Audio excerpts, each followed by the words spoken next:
Bonjour, bienvenue dans la série sur la mécanique quantique.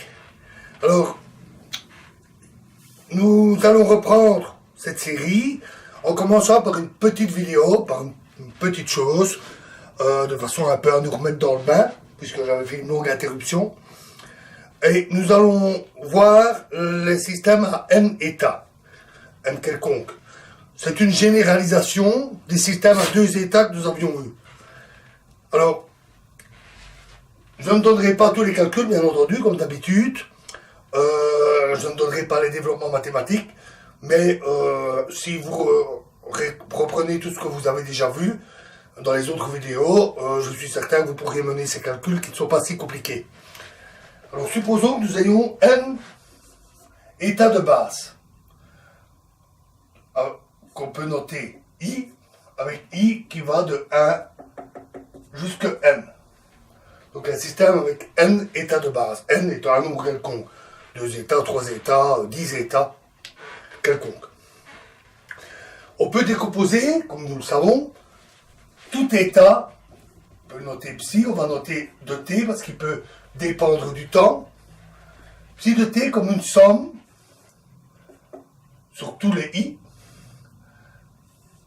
de CIT I. Donc une somme de tous les états de base affectés d'un coefficient, une amplitude, donc un nombre complexe, CI de t, qui peut varier avec le temps, et CI est égal à I psi, l'amplitude I psi. Ça, c'est des choses que nous avions déjà vues. On peut alors généraliser ce que nous avons vu sur l'évolution dans le temps des coefficients ici. Exactement comme pour les systèmes à 2 états. Donc on a I fois H bar fois la variation au cours du temps de CI est égale à la somme sur sur J de HIJ fois CJ. Donc c'est exactement comme nous avions vu pour le cas à 2 états, sauf que maintenant on a une somme sur un nombre quelconque d'états. Alors HIJ c'est l'hamiltonien, la matrice hamiltonienne, comme nous avions déjà vu, sauf qu'au lieu de faire 2 éléments sur 2 éléments, ici HIJ est égal à un tableau, une matrice d'un nombre quelconque d'éléments. Enfin, il y a n éléments en largeur, n éléments en hauteur. Voilà, ça c'est la généralisation de ce que nous avons vu pour 2 états. Alors on a toujours la relation HIJ égale le complexe conjugué HJI, exactement comme pour nos 2 états, du moins si on a une conservation du nombre de particules, hein, rappelez-vous avec les kaons. Et ça veut dire aussi que les éléments diagonaux, ici, sont des nombres réels. Détail. On avait résolu les systèmes à 2 états en supposant que on avait un hamiltonien qui ne dépendait pas du temps. Dans ce cas-là, c'est beaucoup plus simple. Et de même, ici, on peut facilement résoudre cette situation dans le cas où l'hamiltonien est constant, donc il ne varie pas au cours du temps. Alors, on cherche des solutions de la forme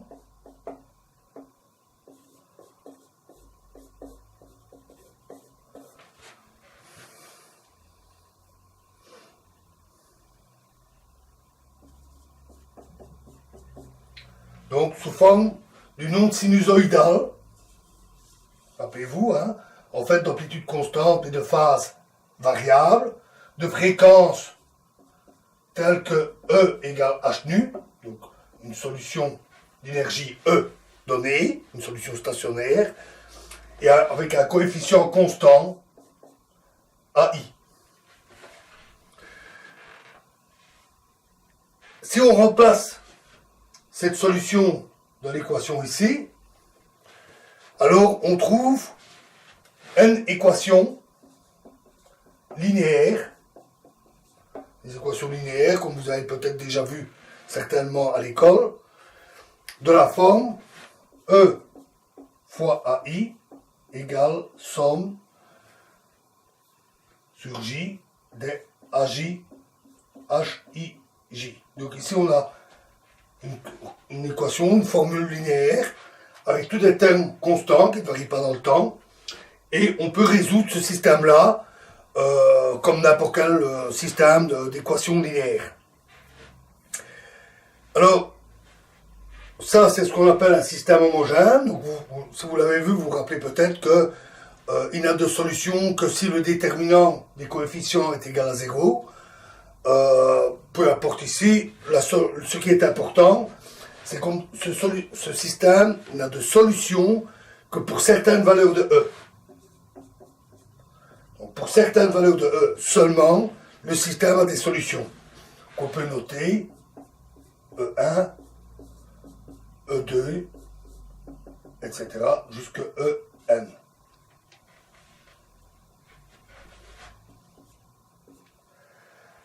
Donc il y a une solution possible de l'énergie pour laquelle le système a une solution.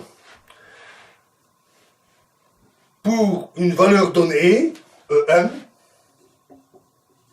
une des valeurs possibles, en résolvant le système, on obtient une série de solutions pour les AI, qui dépendent de N évidemment, et on peut noter l'état N qui est égal à la somme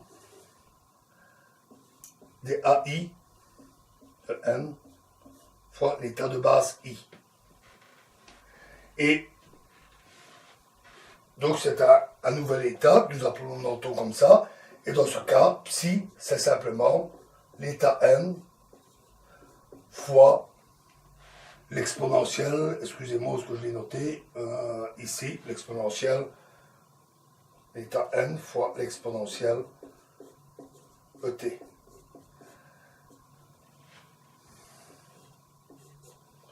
Voilà, donc on peut résoudre assez facilement ce système d'équations par toutes les méthodes que vous voulez de résolution d'équations de système linéaire, méthode du pivot, méthode de Gauss, etc. Et les états N, qui sont des états constants, qui ne varient pas au cours du temps, il y a grand N états comme ça, ils peuvent servir de nouveaux états de base. Ce sont des états d'énergie définie, En.